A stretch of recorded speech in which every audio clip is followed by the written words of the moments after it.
Jadi, Adam Grant ini membahas dalam interaksi, pola-pola interaksi manusia ditemukan 3 jenis orang berdasarkan give and take-nya.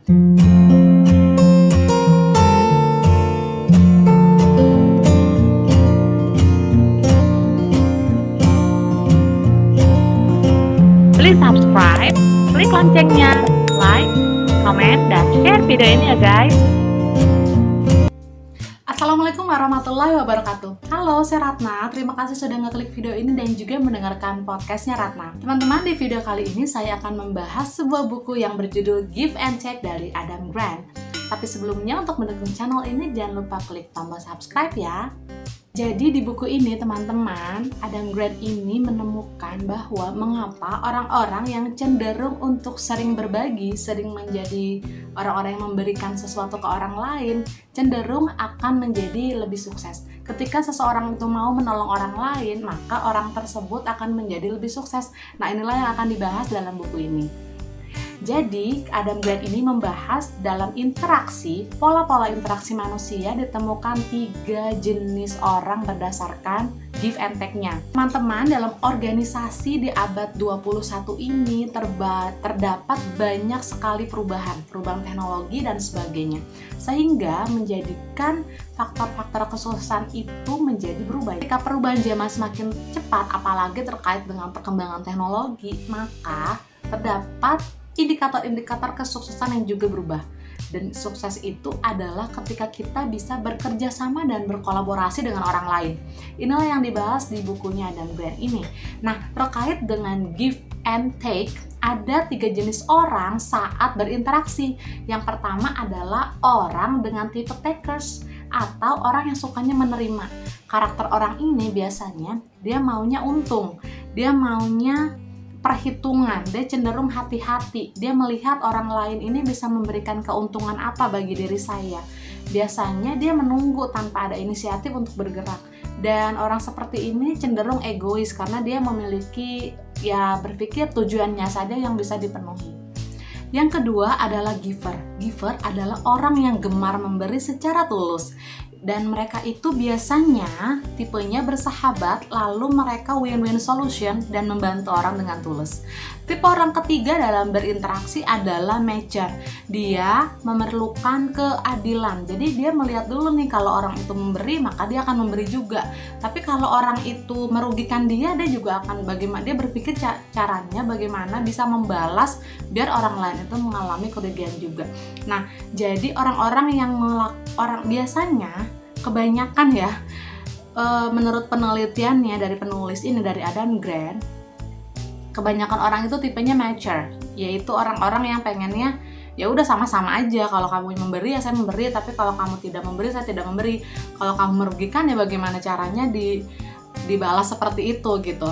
Itu part of akhlak sih ya. Tapi teman-teman, kalau kita mau menjadi orang yang berhasil dalam hidup kita, penelitian membuktikan bahwa orang yang sering memberilah adalah orang yang akan berhasil dalam kehidupannya.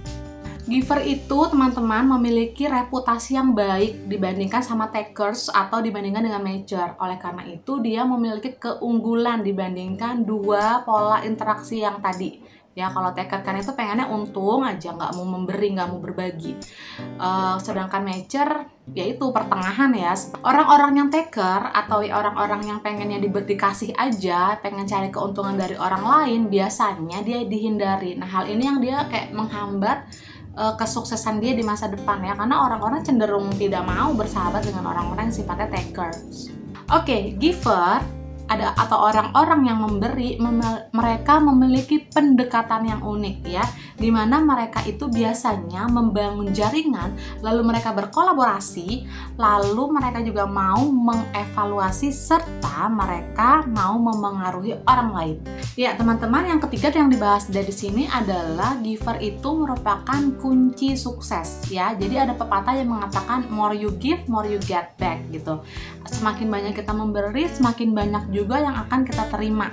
Ya, walaupun memang hal yang kita terima itu tidak langsung. Misalnya kita melakukan kesungguhan di tempat kerja, kan tidak langsung ya, ada langsung penambahan income atau langsung naik pangkat, memang tidak langsung gitu. Akan tetapi di masa depan itu akan ada balasannya seperti itu. More you give, more you get. Saya pernah dengar pendapat seorang guru yang mengatakan bahwa seandainya kamu memiliki performa kerja seperti orang yang harusnya dibayar 20 juta misalnya, tapi kamu hanya dibayar sama perusahaan tersebut 10 juta, maka sisanya nanti sama Allah dibayarnya dengan mungkin anak-anak kita sehat, mungkin kita bahagia, mungkin kitanya sehat, bisa jadi nanti dibayarnya di tempat lain dalam kondisi yang berlipat-lipat baiknya. Jadi kesungguhan dalam memberi, ketulusan dalam memberi itu tidak akan sia-sia. Nah teman-teman, kenapa giver itu kunci sukses juga? Karena dia itu suka menolong orang kan, dan dia berpikir bahwa hubungan itu adalah jangka panjang. Hubungan itu membuka kesempatan-kesempatan dan keberuntungan-keberuntungan. Jadi makanya dia suka menolong orang lain, dan orang lain pun respect pada orang-orang yang karakternya giver. Berbeda dengan matcher sama takers, orang-orang cenderung agak menjauhi, makanya biasanya hubungannya adalah jarak. Hubungannya tuh jangka pendek aja dengan orang-orang yang karakternya taker atau matcher. Dalam buku ini juga dijelaskan bahwa biasanya ya orang-orang yang sukses dalam mencapai impiannya di dalam kehidupan itu memiliki motivasi yang kuat, lalu memiliki kemampuan, memiliki kesempatan juga, memiliki bakat serta keberuntungan.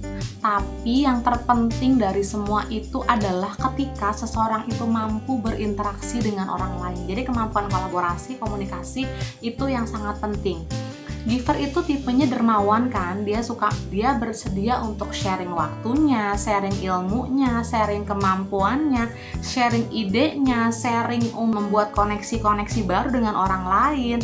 Lalu suka memberi bantuan, suka membimbing orang gitu. Dan biasanya kebanyakan giver itu memiliki hubungan yang baik dengan banyak orang. Memang sepertinya di awal ya, karena giver itu karakternya memberi, dia sepertinya di pekerjaan kayak mendapatkan hal yang kurang beruntung di awal seperti itu. Terlihat orang-orang lain melihatnya seperti itu. Maka tetapi dia sebenarnya sedang menabung kesempatan-kesempatan dan juga keberuntungan-keberuntungan dari dia di masa depan. Karena prinsipnya seperti yang tadi adalah more you give, more you get gitu. Apa yang kita sering berikan, maka itulah yang akan kita dapatkan seperti itu. Oke teman-teman, semoga bermanfaat dari buku ini dan semoga kita bisa bertumbuh menjadi orang-orang yang punya karakter dermawan atau giver ya, karena hal tersebut memang dicintai ya baik oleh Tuhan maupun oleh manusia. Terima kasih atas perhatiannya. Jangan lupa klik tombol subscribe-nya. Wassalamualaikum warahmatullahi wabarakatuh.